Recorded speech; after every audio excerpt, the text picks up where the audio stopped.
হুয়ারে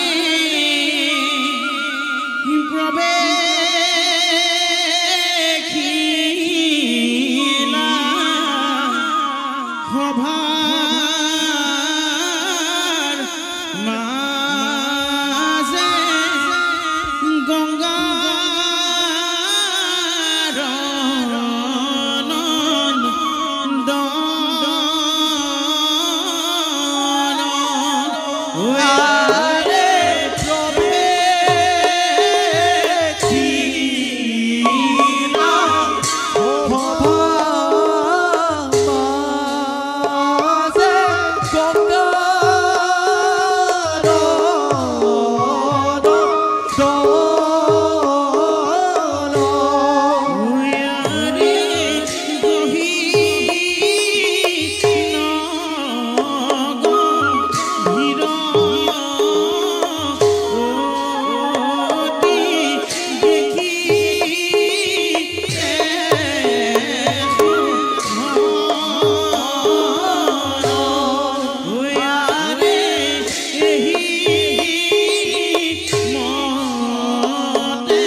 মৃত্যুর অধীন ভীষ্মময় গঙ্গার নন্দন মাতৃর আগে কলসির প্রতিজ্ঞা শিরদিন হোম ব্রহ্মচারী সেই সত্যবাদী জিতেন্দ্রিয় বলি আমাক করিছে স্বীকার কিন্তু কিন্তু হস্তিনার রাজ পরিয়ালর কথা চিন্তা করি মন আজি মোর ভারাক্রান্ত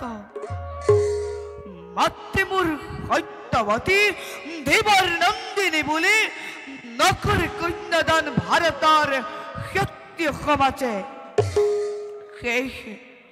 শেষ মন আজি মোর অতিকে ব্যাকুল যাও এবে মই রাজসভালৈ ভাতৃ বেশিত্তর সঙ্গে করু আলোচনা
প্রণাম মন্ত্রীবর।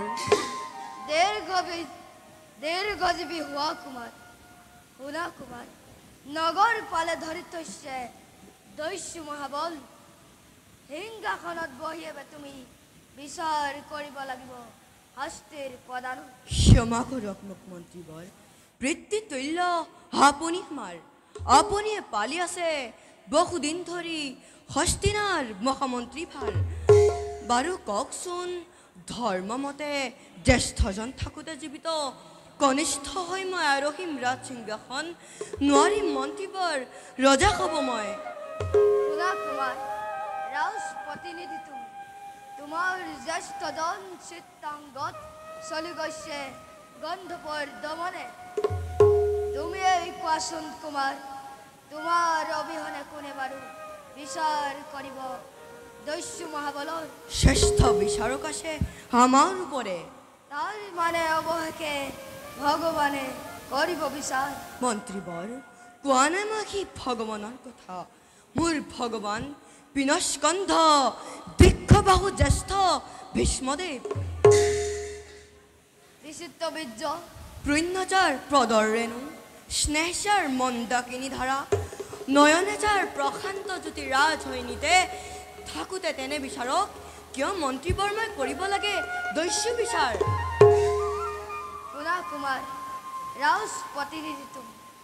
তোমাৰ জ্যেষ্ঠজন চিত্ৰাংগ চলি গৈছে গন্ধৰ্বৰ দমনে। শুনা কুমাৰ, ধন্য ধন্য কুমাৰ, সত্য সত্য তুমি অনুজ ভীষ্ম। গৌৰৱ আৰু আনন্দত উত্তেজিত হৈছে মোৰ হৃদয়, নামি আহে আনন্দছে মোৰ, কৰো আশীৰ্বাদ ছায়াময় হোৱা যেন জ্যেষ্ঠ অনুগ্ৰহ। আশীৰ্বাদ শিৰপাতি কৰিলোঁ গ্ৰহণ, হেবে মই মাগিছোঁ বিদায়।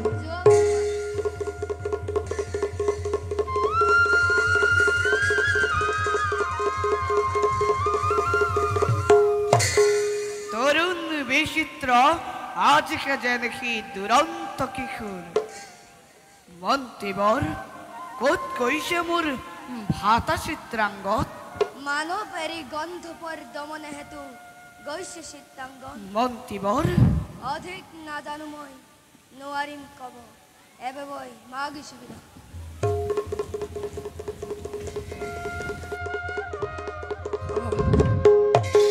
আশ্চৰ্য, গন্ধৰ্ব দমনৰ হেতু গৈছে চিত্ৰাংগত। শুনিছো প্ৰতীক্ষণে ধৰে মায়া ৰূপ, যাক ৰণে পৰণৈ দেৱেন্দ্ৰ বাসৱে, সেই কাল খবৰলৈ তকবৰ পঠালে কোনে? মই পঠালো তাক গন্ধৰ্বৰ দমনে। মাতা পুত্ৰৰ প্ৰণিপাত কৰিব গ্ৰহণ। চিৰজয় সপুত্ৰবোৰ হাচনে কুশলে বহু কষ্ট পালি প্ৰবাসত। আহ আহ প্ৰাণাধিক মোৰ কৰিলহি খন্তেক বিশ্ৰাম। মাতা, ইমান যদি কৰোণা পুত্ৰৰ প্ৰতি, তেন্তে কোন খাতে পঠালা তাক দুৰন্ত সমৰে? চিত্ৰাংগত পুত্ৰ কি নহয় তোমাৰ? তাতোতকৈ গৌৰৱ অধিক ভীষ্ম যে তাৰ ভ্ৰাতা। মাতা, পুত্ৰ তই বীৰেন্দ্ৰ কেশৰী, সত্যৱতী মই তোৰ জননী। নিবাৰণ কৰোঁ কেনেদৰে সমৰে চোৱাত, দুৰাচাৰ কন্ধব্য বাচা মহামাৰ খটাইছে ৰেখিৰাজত। সেয়েহে নিজেই আহিছিল মহৰখী ভাৰ্গৱ। কি কলা মাতা? আহিছিল গুৰুদেৱ মোৰ? নহয় নহয়, নোৱাৰো বুজিব ৰহস্য। প্ৰতীক্ষণে ধৰে মায়া ৰূপ, যিজনৰ চকুৰ পলকতে নাকিব পাৰে সমস্ত পৃথিৱী, সেইজনক চিত্ৰাংগতৰ কিবা প্ৰয়োজন? নাই নাই, কিয় মই নাথাকিলো সেই সময়ত? মাতৃ তুমি মোৰ, কি কম অধিক তোমাক? কলো মাত্ৰ মই ভীষ্মৰ হৃদয় নহয় লোহাৰে নিৰ্মিত। ভীষ্মৰ জননী তুমি, তথাপিতো কৈ সকলোৱে বুলি কুশল মগধ বিদৰ্ভ বৈখালী বিমুখ ভিক্ষুক ৰূপে সকলোৱে পঠিয়ালে মোক চলি যাই বুকু মোৰ ভাৰতেশ্বৰী কৈ সকলোৱে ধীবৰ নন্দিনী বুলি তেওঁখৰে কন্যাদান কৰিবৰ বাবে অসমৰ্থ সত্য পুষ্পৰ টানিব নিশ্চয় টানিব কন্যা ক্ষত্য সমাজে মাতা তোৰ পিতাই সপ্তৰ মাজে মোক কৈ গ'ল কাল পূৰ্ণ হলে আপুনি টানিব কন্যা শ্ৰীমধুৰ শোধনে হেবে পুত্ৰ মোৰ আয়োজন কৰি দিওঁ তোৰ বিশ্বামৰ বিশ্বাম ভীষ্মৰ বিশ্বাম বিশ্বামৰ অৱসৰ নাই মোৰ মাতা ৰণক্ষেত্ৰে আজি মোক কৰিছে আহ্বান যাওঁ মই গান্ধৰ্ব দমনৰ ক্ষেত্ৰ ভাত চিত্ৰাংগতৰ কাষে চিত্ৰাংগদৰ হাতে গন্ধৰ্ব হৈছে নিৰ্মূল গুৰুদেৱ প্ৰণামেৰে কৰিব গ্ৰহণ পাঠ্য ঐক্যৰ অনাজত নাই পাঠ্য ঐক্যৰ নোহে প্ৰয়োজন লোৱা এবে আশীৰ্বাদ মোৰ কিয় কিয় কুশিল কঠোৰ ভাৰ্গৱৰ কণ্ঠস্য লৰিছে সঘনে চিৰ নিৰহ চক্ষুৰ খন্তে কিয় কৰে আজি অশুবৰ্ষণ কওক গুৰুদেৱ বুজা নাই ৰহস্য কোনো ক'ত আছে মোৰ ভাত চিত্ৰাংগত দেৱব্ৰত কওক মহাভাগ সৰ্বহাৰা জননী মই দেৱব্ৰত ভীষ্মৰ কওক মহাভাগ ক'ত মোৰ পুত্ৰ চিত্ৰাংগন বীৰ পুত্ৰ তব কওক গুৰুদেৱ ক'ত আছে মোৰ ভাত চিত্ৰাংগত বীৰ পুত্ৰ তব কওক গুৰুদেৱ ক'ত মোৰ পুত্ৰ চিত্ৰাংগন বীৰ পুত্ৰ তব নিহত সমৰে কি ক'লে গুৰুদেৱ দাদা কোন নিহত হৈছে সমৰে ক'ত আজি লগুৱা মোক দাদা মাতা গুৰুদেৱ কওকচোন কোন নিহত হৈছে সমৰে বিচিত্ৰ আহ মোৰ কাষলৈ আহ উপলক্ষ্য ময়েই কম সকলোতে শুনা সকলোৱে ত্ৰিভুৱন বিজয়ী বীৰ ভীষ্মৰ ৰনুজ হস্তিৰাৰ চিত্ৰাংগত আজি আৰু নাই সংসাৰত নাই দাদা মোৰ শৈশৱে কৈশোৰে যাৰ সংগে কৰিছিলোঁ মই একতে হয়ন একতে ভোজন স্নেহ যাৰ চুম্বনত পৰশে অমৃত হাঁহিছিলোঁ কান্দিছিলোঁ যাৰ সংগে মই গুৰুদেৱ কাল ৰাহু হৈ মাতি নিলে তাক দিয়ক গুৰুদেৱ ঘূৰাই দিয়ক ভাতৃ কামাৰ শান্ত হবাচা নাৰায়ণে যিজনক কৰিছে সম্পূৰণ ঘূৰাই না শক্তি আৰু কাৰ নাৰায়ণ নাৰায়ণ মাতা কি থতুৰে গহাতব প্ৰাণ চিত্ৰাংগত পুত্ৰ তব নিহত সমৰে তথাপিতো এক বিন্দু অশ্ৰু নাই তোমাৰ নয়নৰ কোণে মাতা তুমি নিষ্ঠুৰা মাতা তুমি নিদ্ৰয়া তই হেন পুত্ৰ যাৰ তাৰ আছে সকলোটি মাতা কওক গুৰুদেৱ নিৰ্মূল যদি কন্দবৰ কুল তেন্তে কিমানৰে নিহত হ'ল চিত্ৰাংগত মোৰ গন্ধৰ্বৰ মায়াত নিহত হল চিত্ৰাংগত তোমাৰ গন্ধৰ্বৰ মায়াত সহস্ৰ গন্ধৰ্ব মৰিল সমৰ ক্ষেত্ৰত অৱশিষ্ট ফেৰু হবে কৰে পলায়ন যুদ্ধৰ হল অৱসান বিজয়ৰ জয় ধ্বজা উৰুৱাই চিত্ৰাংগত আহিছিল হস্তিৰাৰ বুকে সুদূৰে দেখিলে সি ৰথৰ ৰূপৰে বহি আছে স্বয়ং ভীষ্ম দেৱব্ৰত গুৰুদেৱ মায়াবী গন্ধৰ্বপতিয়ে ধৰি তব ৰূপ মাতি নিলে তাক ৰথৰ কাষৰে সৰল বিশ্বাসে গুচি গ'ল চিত্ৰাংগদ কুমাৰ। তাৰ পাছত ধ্যান যোগে সকলো জানিব পাৰি মই দিলো আহি সমাচাৰ হস্তিনাপুৰত। মই যাম গুৰুদেৱ, যাম মই মায়াবী গন্ধৰ্বৰ কাষে,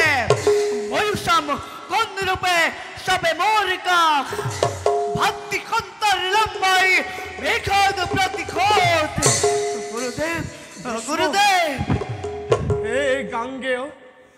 তাৰ পূৰ্বে বিচিত্ৰক তুমি ৰজাৰূপে কৰা অভিষেক, নোৱাৰে খালী হৈ থাকিব হস্তিনাৰ ৰাজসিংহাসন। জয়স্তু হোৱা সকলোটি এবে মই মাগিলো বিদায়।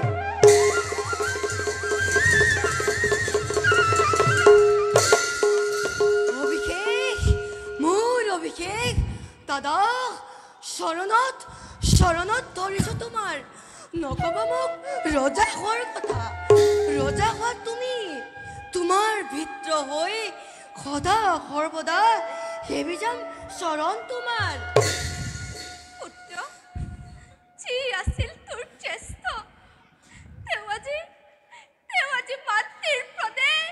নিজে সকলো বিসৰ্জন।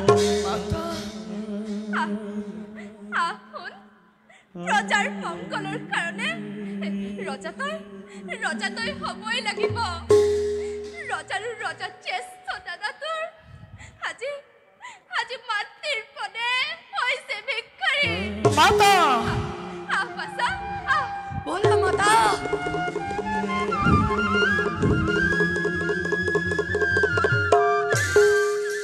গর্ব হই তুমি মোর মাতা, যেখানে সামান্য মাত্র দেশ বিখর্ষণ তোমার শরন্তরে পাইছু মই তাতকৈও ততোধিক ক্রমাগত কঠোর কর্তব্য, বুকে লুই ভাতের সুখ, এক ভাতের মাতিব লাগিব বিশেষ। হে মাতৃ জননী জাহ্নবী, সংসাৰৰ কুটিল আবদ্ধৰ মাজে দিশ খাৰাবই, চোৱাৰ চক্ষু মেলি এক চক্ষুত সাক্ষী লৈ আন চক্ষুৱে কান্দিছো কেৱল। উদ্ধাৰ কৰাখি মোক সংকট কাল। দেখিবৰ তজু উপদেশ মানি বিদায় দিছো পৰৰ খিতে নিজকে মই। ভীষ্ম, দেখিবলৈ পাইছো মই দিব্য দৃষ্টি বলে কাশী ৰাজ্যতেই আছে ৰাজলক্ষ্মী হস্তিনাপুৰৰ। হস্তিনাপুৰৰ ৰাজলক্ষ্মী কাশী ৰাজ্যত থাকিলেও ৰাজলক্ষ্মী তাত কাশী ৰাজ্যে নিদিয়ে নিশ্চিত। সেয়েহে কৰিব লাগিব বীৰত্বৰে তোমাৰ। শুনা, আশাই পূৰ্ণিমাৰ তিথিত কাশী ৰাজ্যে তিনিও কন্যাৰ স্বয়ম্বৰৰ কৰিছে আয়োজন। ভাৰতৰ ৰজা মহাৰাজা ৰাজপুত্ৰ যত মানে আছে সকলোকে কৰিছে নিমন্ত্ৰণ। কিন্তু কথা নিমন্ত্ৰণটো পুৰা নাই হস্তিনাপুৰৰ। হস্তিনাকেই কৰা নাই নিমন্ত্ৰণ। দেখিবৰ ৰজাৰ ধাৰণা বোধ হৈ মাতৃক মোৰ নিবিচাৰে সেই সন্মান দিব ৰাজন্যবৰ্গই। সকলোৱে মাথো কয় হস্তিষ্কা দেৱৰ নন্দিনী।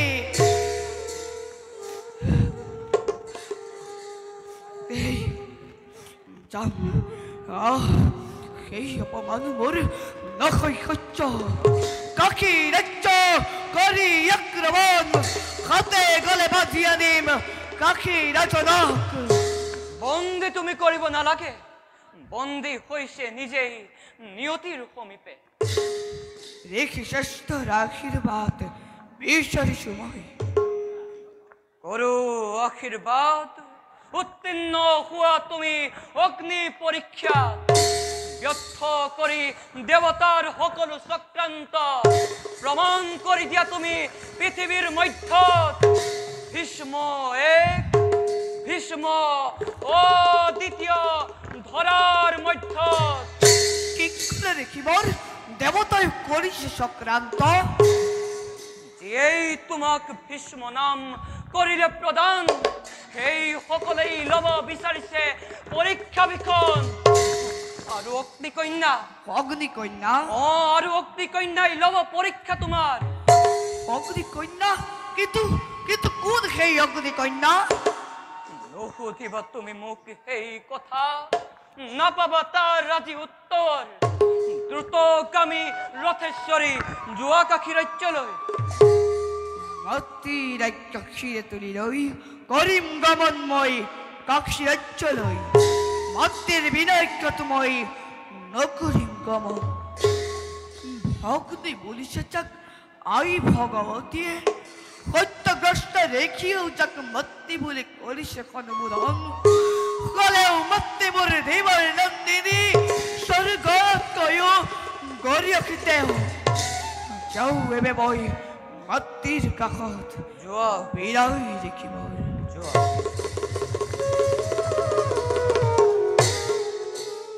ভীষ্ম সময় থাকিব যুগ পৰিৰব যুগ যুগান্তৰে ৰৈ পৃথিৱীৰ নৱ সমাজেও কব একেশ্বৰে ভীষ্ম এক ভীষ্ম দ্বিতীয়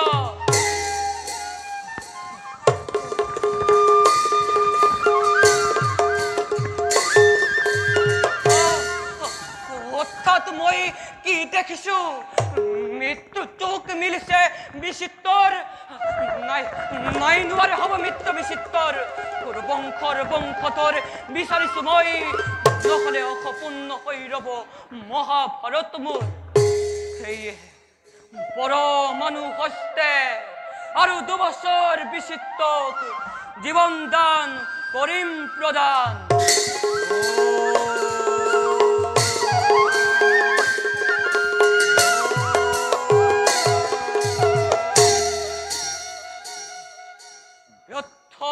কৰিম মই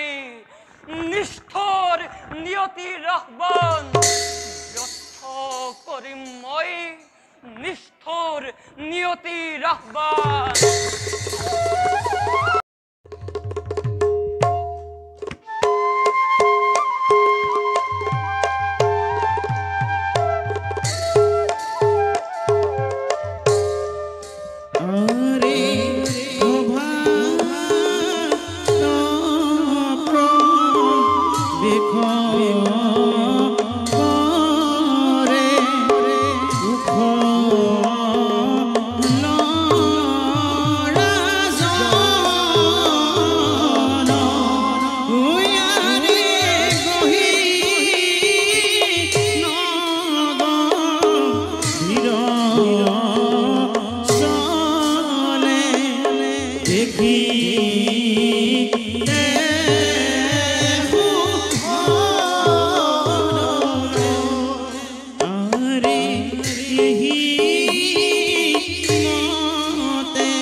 অধিপতি মই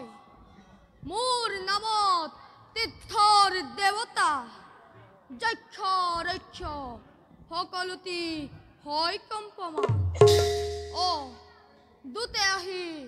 দীঘল পত্ত মুখ কাশী ৰাজৰ 3 কন্যা একেটা দিনতে পাতিছে স্বয়ম্বৰ শুনিবলৈ পালো অম্বিকা কন্যা তেওঁ অতিকে সুন্দৰী। সেয়েহে স্বয়ম্বৰ সভাত উপস্থিতিত মোৰ হ'ব প্ৰয়োজন। কোনজন শত্ৰু আহি মোৰ আগত হ'ল উপস্থিত। ঊৰ্ধে অৰ্ধে বাৱে হুৱে কৰিম পোহৰা। যাওঁ, মন মোৰ অতিকে চঞ্চল, অতি শীঘ্ৰে যাত্ৰা কৰোঁ স্বয়ম্বৰ হলে।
ৰাজকুমাৰ মই পিতৃৰ অবৰ্তমানত কাইলৈ ৰজা হ'ম মই। কিন্তু অন্য এক কথাই ৰোমাঞ্চিত কৰি উঠিছে দেহ মন। পত্ৰৰ দ্বাৰা নিমন্ত্ৰিছে কাশীৰাজে নিজ কন্যাৰ স্বয়ম্বৰৰ বাবে। সেয়েহে নকৰি পলম এদিক্ষণে যাত্ৰা কৰোঁ কাশী ৰাজ্যলৈ।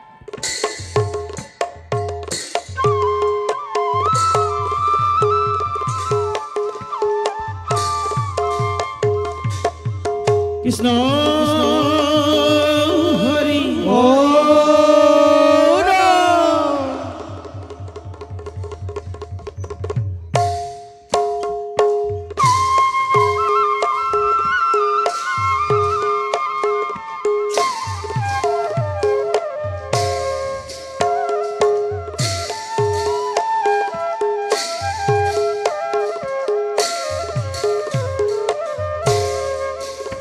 পুত্ৰ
হৈছে উপনীত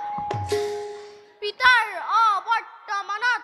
মই এই বিশাল ৰাজ্যৰ ৰজা হ'ব লাগিব গতিকে উপযুক্ত অস্ত্ৰ শিক্ষা গ্ৰহণ কৰাটো মোৰ বাবে অতি প্ৰয়োজন আৰু সেইবাবে গুৰুদেৱৰ পৰা নানা অস্ত্ৰ শিক্ষাটো মই হৈছো নিপুণ আহে যদি কোনো শত্ৰু অবন্তকি দিয়ে নিমিষতে কৰিম তাক মই চাৰখাৰ কিন্তু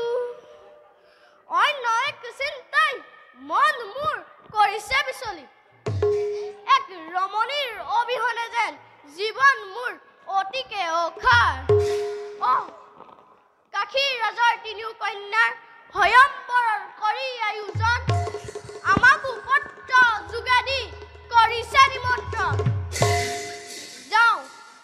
যাওঁ তিনিও গৰাকীৰ এগৰাকীৰ পানী গ্ৰহণ কৰি জীৱন মোৰ কৰোঁগে সাৰ্থক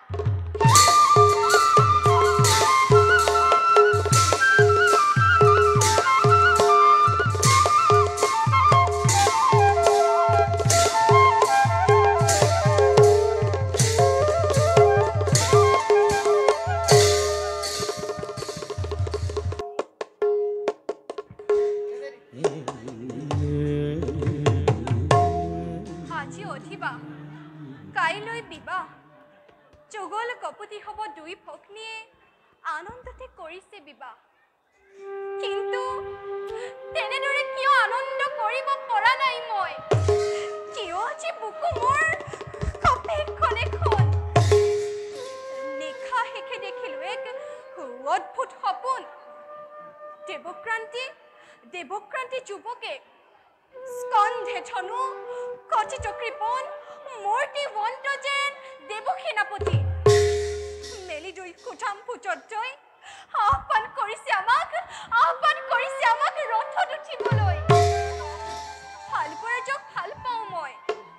তেওঁক আগতে স্বামীৰূপে কৰিছোঁ বৰণ আৰু স্বয়ম্বৰতো তেওঁকে মোৰ বৰমাল্য কৰিম অৰ্পণ তেনেস্থলত কিয় দেখিলো এনে সপোন অম্বা নিশাতেই হৈছা তুমি উন্মনা নহব কদাপি পূৰণ তোমাৰ মনৰ কামনা আকাশ পটত সাজি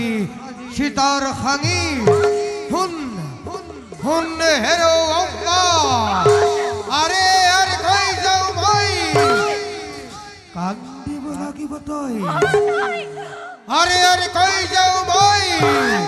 কান্দিব লাগিব তই পুরো জীবন আরে কই যাও মই কান্দিব লাগিব তই পুরো জীবন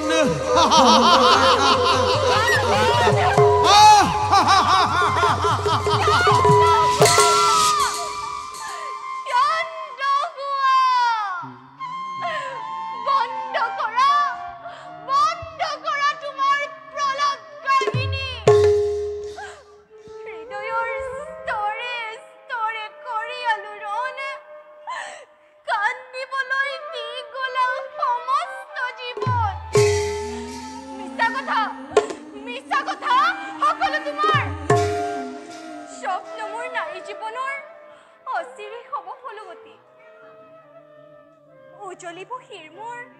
ৰক্ত সিন্দুৰে জ্বলাম মংগলদীপ স্বামী গৃহে মোৰ ৰচি প্ৰেমৰ স্বৰ্গ ধূলি ধৰা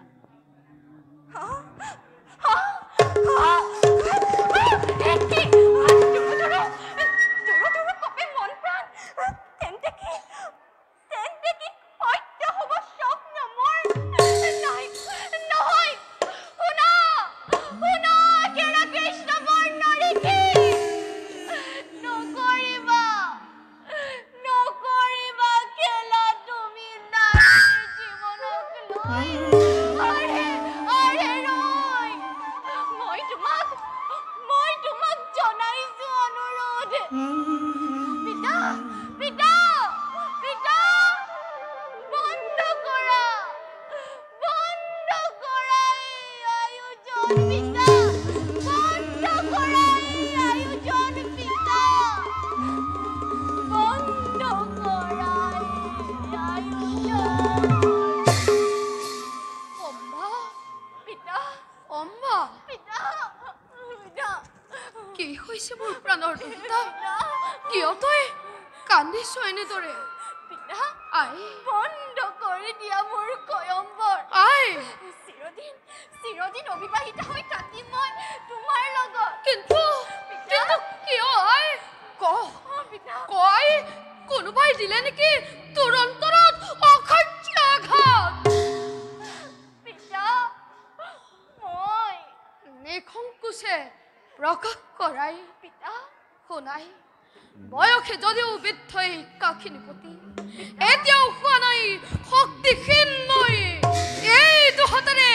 এতিয়াও ধৰিব পাৰো উন্মুক্ত কৃপাল পিতা চৰণত ধৰিছো পিতা ক্ষান্ত হোৱা তুমি ৰাজকন্যা মই দুখিতা তোমাৰ তেনেস্থলত কোন হাঁহিয়ানে মোক সানিব আঘাত পিতা নিয়তিৰ পাখে মাথো মই অসহায় নিয়তি নাজানো পিতা কোন কলপলকে আঁকি মোক কৰিছে নিবাসিতো হ'ব পাৰে কায়াতাৰ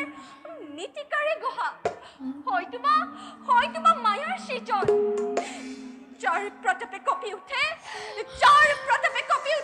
সৰ্বচৰাচৰ সাগৰ ভূধৰ লক তৰাগন উন্মাদ সাগৰৰ জল পাৰি কুলাকুল যাৰ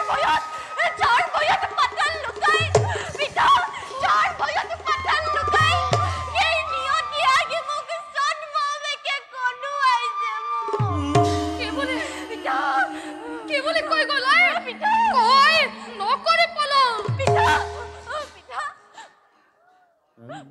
কন্যা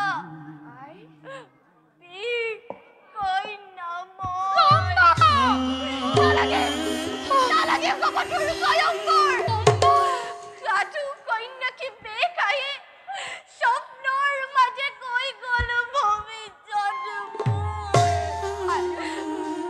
আৰু তাকেই ভাবি তোৰ কাঠৰ অন্তৰ নাই পিতা শুন অম্বা এবে মোৰ কথা শুন অহানাই নিয়তিয়া আহিছিল স্বপ্নবেশী কোনো এক উন্মাদ আৰু অম্বা তয়ে যদি বেশ কন্যা হ অমৃত কন্যা নাই এই অমৰাৱতীপুৰত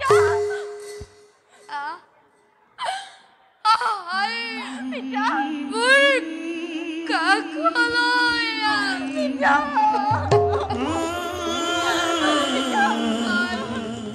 পিতাটোৰ মই শুনম্বা যোৱাৰ আগতে কৈ যাওঁ সত্য কথা শিৱ পৰি লভিছিলো তেনেও কন্যা মোৰ তপতে আছিলে মোৰ হৃদয়ৰ মানে কালি শান্তি গুচি যাবি তত পৰৰ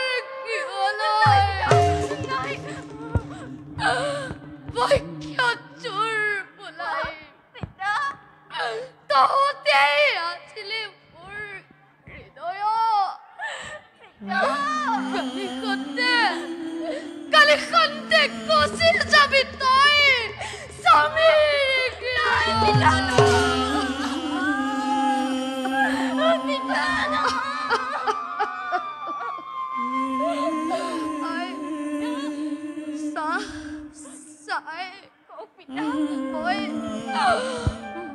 মই পিতৃ কাকিৰাজ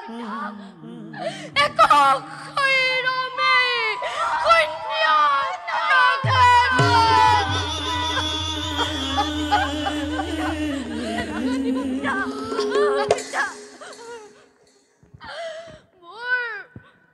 মোৰ ভাগ্য বাগিচা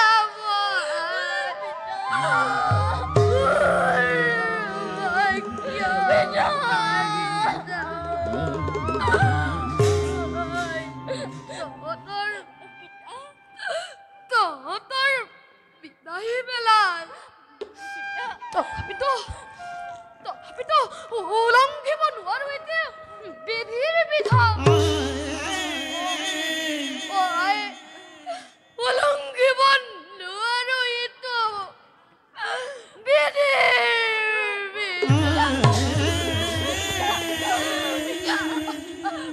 ময়ো নোৱাৰিম উলংঘিব বিধিৰ নিয়ম স্বয়ম্বৰ শৈৰৱ গাখীৰ প্ৰসাদে স্বামী মোৰ সাক্ষাৎ ঈশ্বৰ আৰু স্বৰ্গতকৈ শ্ৰেষ্ঠ তুমি পিতা কৰিছ পিতৃ সেৱা স্বামীকো পুজিম যতনে কৰা আশীৰ্বাদ তজুপদে মতি যেন তাকে কৰিব নাই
আজি মোৰ কেনেও কন্যাৰ অৱসয়ম্বৰ সেই পিনাকী শংকৰ তোমাৰ কৃপাতে লাভ কৰা তেনেও কন্যা মোৰ আজি অৱসয়ম্বৰ দিহামতে তুমি অৱতী দিয়া দিহামতে তুমি অৱতী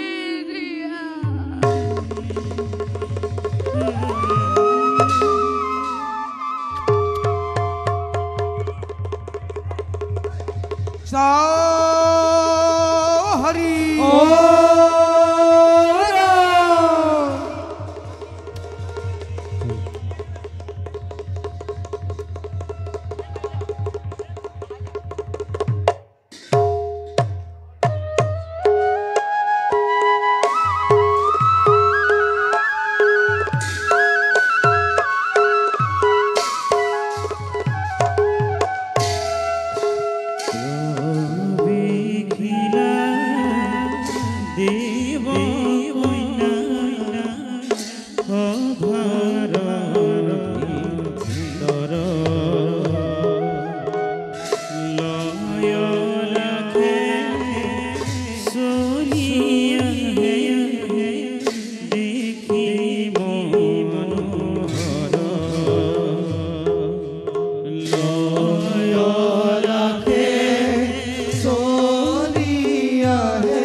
ৰাজন্যবৰ মহাৰাজ আৰু যত ৰাজপুত্ৰগণ মহাৰাজ আজি মোৰ তিনিও কন্যাৰ যজ্ঞজনক বৰমাল্য অৰ্পণ কৰাৰ অধিকাৰ আছে মোৰ তিনিও কন্যা পিতা হৈ মাথো মই এটা কথাই কৰিছো কামনা বীৰৰ পত্নী হৈ যেন কন্যাত্ৰম সেয়েহে বীৰ শুদ্ধ মই কৰিছো বীৰত্ব শ্ৰেষ্ঠত্ব কৰি প্ৰদৰ্শন গ্ৰহণ কৰা জয়লক্ষ্মী মহারাজ তব আবেদন বীর ক্ষেত্ররূপে সর্বত্রে মই করিল গ্রহণ করিল অল্পন ভক্তি বলে খালবরাজে জয়লক্ষ্মী করিব গ্রহণ ধন্যবাদ জনল খালবৰা অভিনন্দন জনাইছো কৰিবা গ্ৰহণ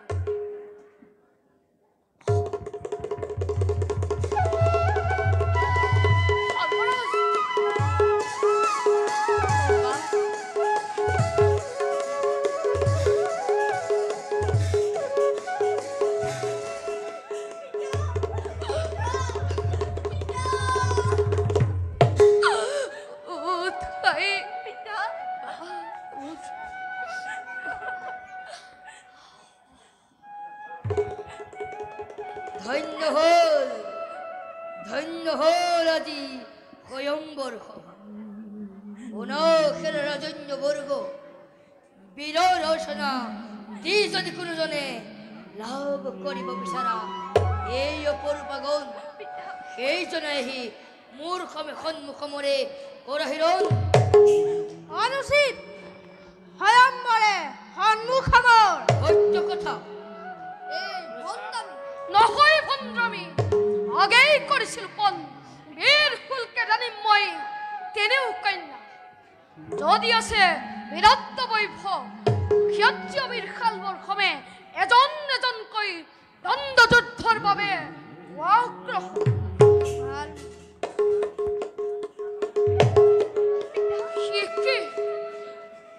নীৰৱ নিথল সমাজস্থল নাই নেকি দ্বিতীয়জন প্ৰাৰ্থী সভাস্থলৰ মাজত জানো মহারাজ সকলে বহিরব তলমূর করে যত আছে ক্ষত্রগণ নত ঘিরে ঘুরে যাব নিজ রাজ্যল জন্মই মূর্খম কক্ষ যুদ্ধ নাই ধরার মধ্যে আসে হালবরাজ ঘিরে তুলিতে পরাজয় গ্লানি লোভিতে লালনা শস্য আহি উপস্থিত মই কোন কোন তুমি একি প্রস্তর প্রতিমা হবা নিশাল নিষ্পাপ্য সৌভাধিপতি উদা বিচ্ছবান ক্ষত্রিয় রক্ত নাশে আছি হিরাই হিরাই একে অনাহুত হয়ু আখিসু সমাত শক্তি বলে রাজলক্ষ্মী গহনার ক্ষেত্র আসে যদি শরীরত শক্তি তব দিয়া বাধা প্রতিদ্বন্দ্বী হই অন্যথা করা পলায়ন জয় ধৈর্য নারিকল লৈ যাম মই বিজয় উল্লাসে কোন খেরো রূপ মুগ্ধ উদ্মাদ পতঙ্গ এই ক্ষণেই পুরান্তর রণর পিপাসা বহু মৃত্যুদণ্ড দিম উপহার মৃত্যুমূল স্থান পদতলে ছিন্ন কীর্তর নূতন ধরা বীরগণ কে চাই আছা সকলোৱে মিলি আক্ৰমণ কৰা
ভীষ্মময় শান্তনু নন্দ ভীষ্ম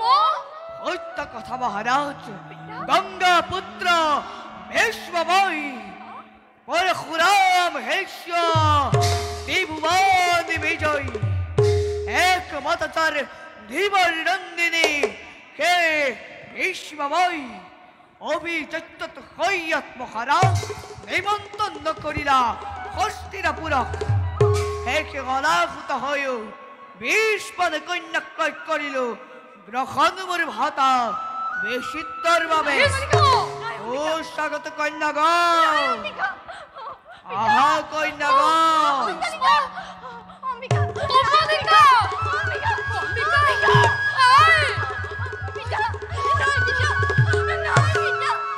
অম্বা অম্বা অম্বা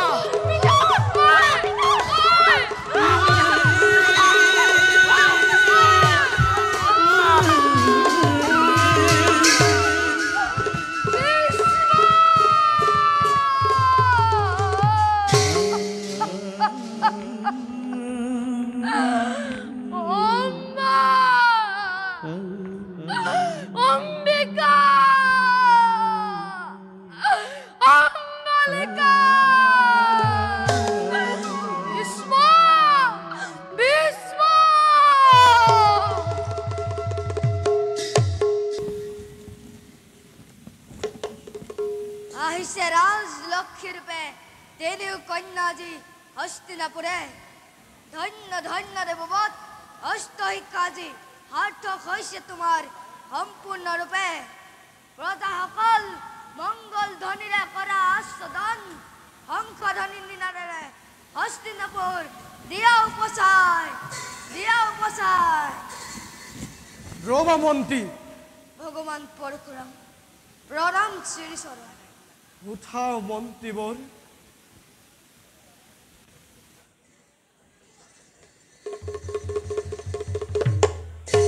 কিয় আজি চিন্তাম্পিত দেখিছো আপোনাক মন মোৰ অতিকে অস্থিৰ সেই হেতু সাধনা ভংগ কৰি আহি পালো মই হস্তিনা নগৰী কিন্তু কিয় মহাভাগ পুনৰ কি গন্ধৰ্বৰ দলে তপোবনে ঘটাইছে বেগিনী নাই হোৱা বিঘিনি মোৰ তেনেধৰণৰ চিত্ৰাংগদক পুনৰ প্ৰাণদান ব্যৰ্থ হোৱা নাই অহা নাই গন্ধৰ্ব আৰু পুনৰ আশ্ৰমৰ দিশে তেন্তে আজি কিয় আহিছে কোনো হস্তিনাপুৰে স্থিৰ চিত্তে দেখোঁতে বহুতে তপস্যাৰ হেতু বাজি উঠিল কৰ্ণৰ কুহৰত মোৰ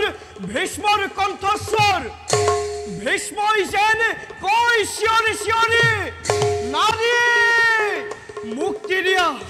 মুক্তি দিয়া নাৰী আজি মোক মুক্তি দিয়া নাৰী তাকো ভীষ্মৰ জীৱন দেখিবলৈ পালো মই দিব্য দৃষ্টি বলে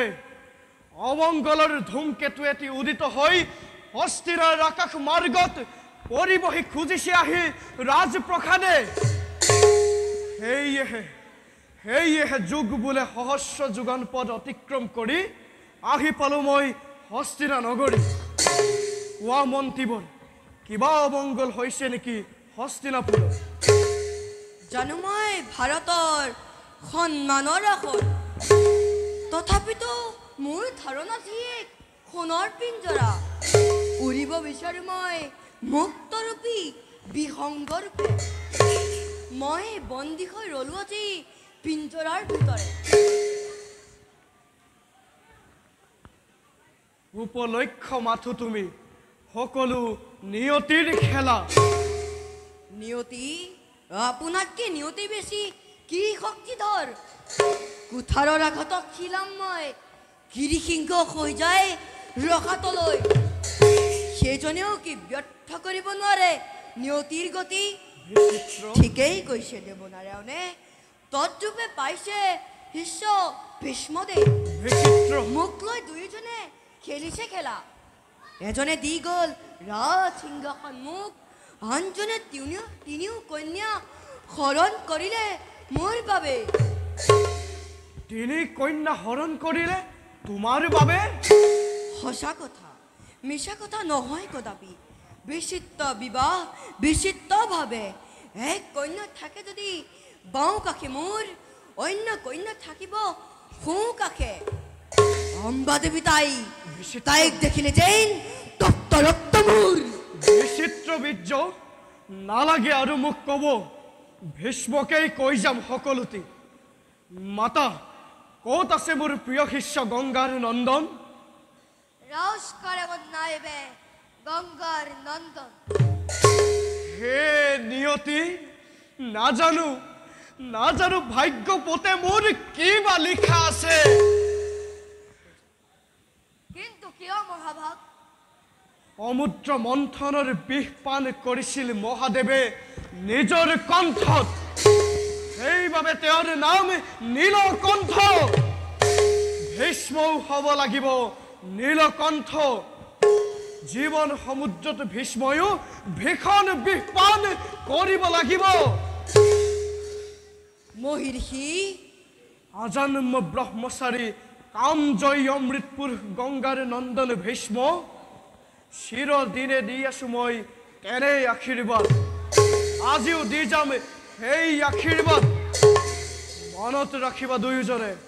জ্বলি উঠে দাবালন নাৰীৰ চক্ষু জলে ভীষ্মই যেন নবহাই অম্বাৰ চক্ষু জল তথাস্তু আচাৰ্য কিবা দেন কৈ গল দেহি নাৰায়ণে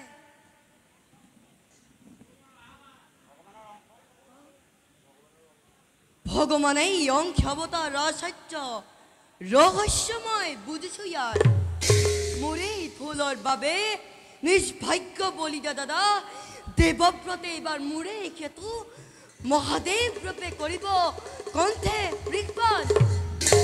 ৰাজন তুমি যন্ত্ৰণাত জ্যেষ্ঠৰ দেহ পুৰি যাব বুকু ফাটি চিৰাচিৰ খবই লাগে সকলোতে তেওঁ শান্ত হা বিচিত্ৰ শান্ত হা তুমি কৰি যাম ময়ো তেওঁক স্নেহ অত্যাচাৰ অম্বা দেৱী চাইছে তাই মোক কটাক্ষ দৃষ্টিৰে আজি মোৰ আনন্দৰ দিন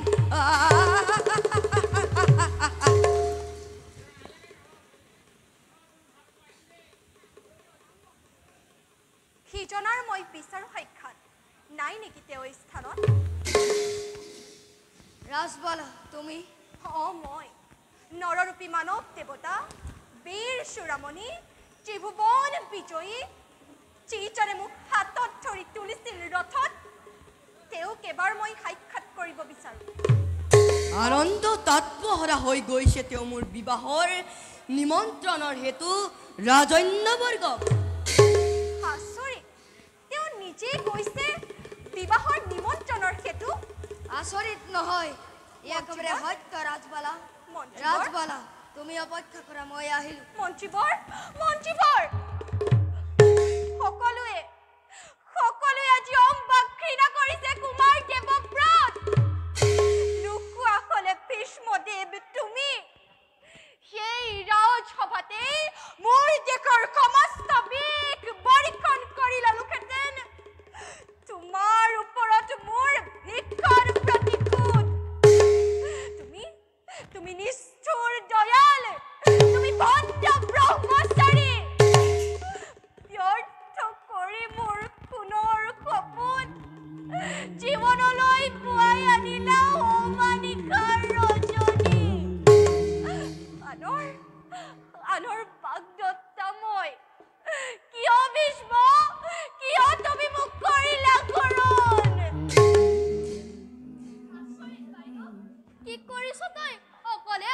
অম্বিকা পেটে ৰাজ্য তোৰ নোহেই এইখন হস্তিনাৰ ৰাজপ্ৰভাত স্বামী ৰাজ্য তোৰ নহয় এইখন স্বামী ৰাজ্য মোৰ কিন্তু কিয় তয়ো যে বিয়াৰ কন্যা বোধ হয় গৈছ পাহৰি সাজি কাচি ভগ্নী অম্বালিকা বহি আছে ৰাজমাতাৰ কাষে কালিলৈ পিছে পৰহিলে বিয়া হ'ব তিনিওজনীৰে নাই মোৰ বিয়া নহ'ব কদাপি খুলি মোৰ সৰ্বস্ত ৰাজ অলংকাৰ পিন্ধাই দিম মই তহঁত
পৰিমিততে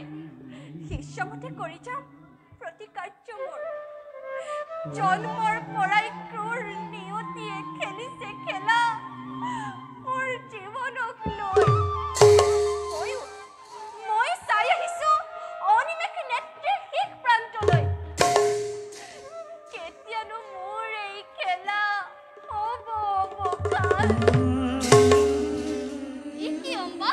চলিছে অনলটোৰ চকুত মন মোৰ অশান্ত যেতিয়া কিয় নোলাব চকু জল মোৰ চকুত আলফাৰ বন্দী গছে নোমোৱাৰ জ্বালা যন্ত্ৰণা কিমান সেই কথা তোক মই নোৱাৰিম বুজাব সেই আছো কিনাত দেৱব্ৰতৰ আখাৰে অম্বা অম্বিকা পাহৰি নাযাবি তই দেৱৱতে ভীষ্ম নাম লভিছে ধৰাত ৰাখিবি মনত ভীষ্মদেৱ হয় ব্ৰহ্মচাৰী আৰু সেই ব্ৰহ্মচাৰী যদি আনৰ নাৰী খৰম কৰে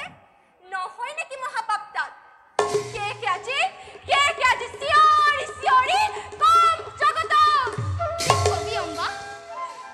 ভীষ্মদেৱ নুকে ব্ৰহ্মচাৰী তেওঁ দস্যু কেৱল দস্যু অম্বা তেওঁ হয় ধাৰ্মিক লম্পট চালনাৰ শিৰোমণি দস্যু কেৱল দস্যু বন্ধ কৰ তোৰ চিৎকাৰ অমংগল আহিব তোৰ অমংগল সাহস যিমান আহে অম্বৰ অমংগল স্বৰ্গে কন্তি আজি পৰিচক মূৰত মৃত্যু ভয় মোৰ নাই অলপো প্ৰলয় কিম্বা মহাপ্ৰলয় সকলো আজি অম্বাই কাহি কৰিব গ্ৰহণ শুন অম্বা মনে প্ৰাণে মই হস্তিনা ৰাজ বোৱাৰী ভীষ্মদেৱ মোৰ জ্যেষ্ঠ স্বামী দেৱতা আৰু তই তেওঁক অসন্মান কৰিলে মইও তোক নকৰিম ক্ষমা মই যে কাৰো ক্ষমা নিবিচাৰো তাক তই জান ভাল লঞ্চিতা আজি মই পাগল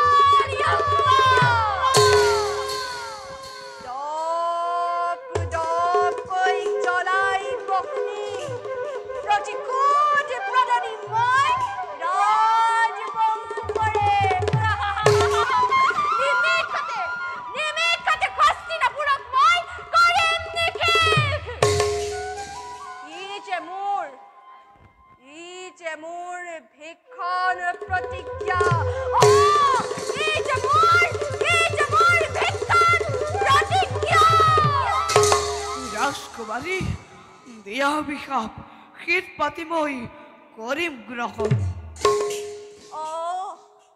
নৰদেৱতা ভীষ্মদেৱ বেশা কথা ৰাজকুমাৰী মৈত্যৰ মানুহ মই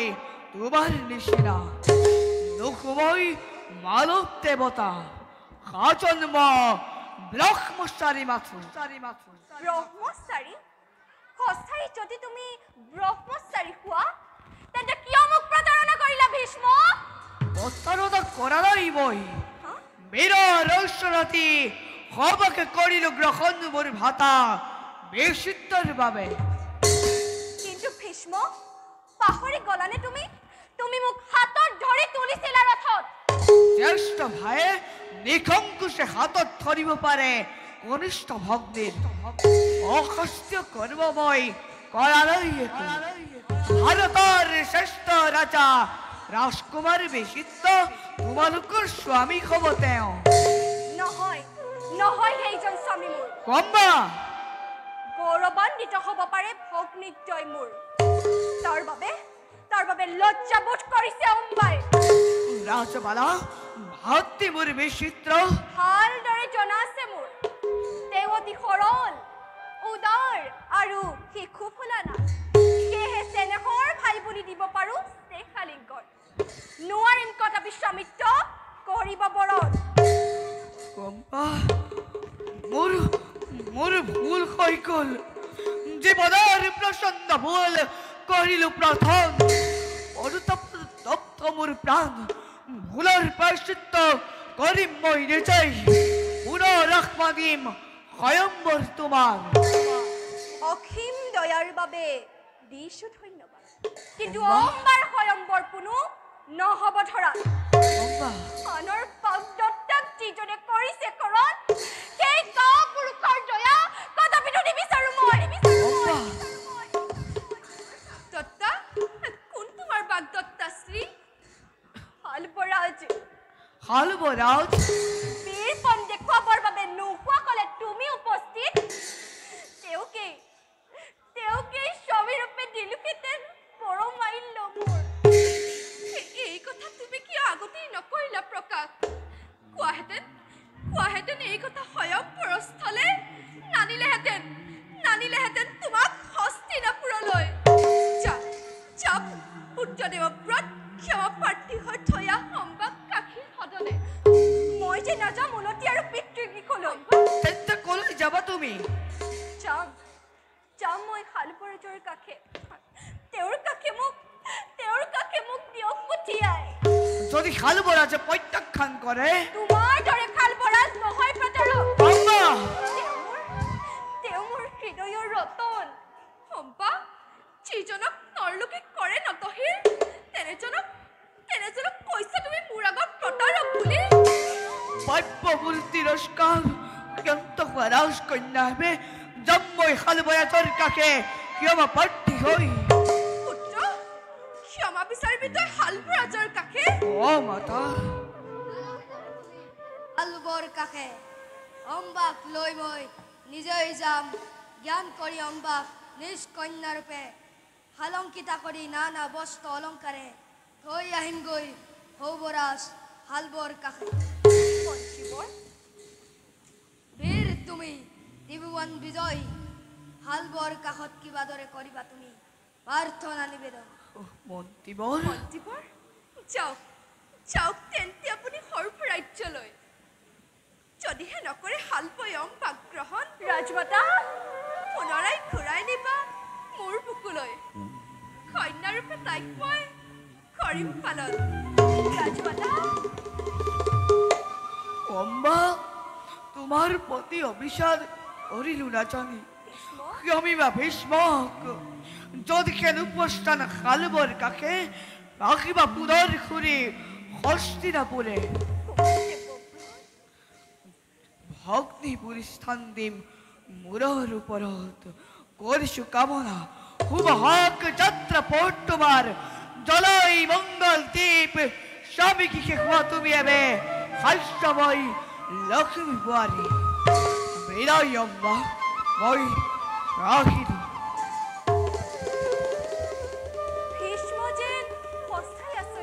নিশ্চয় অম্বা জগতৰ যাৰ তুলনা হয় দ্বিতীয় অন্যান্য পুৰুষ ভীষ্ম এৱে গংগাৰ নন্দন বোলাৱে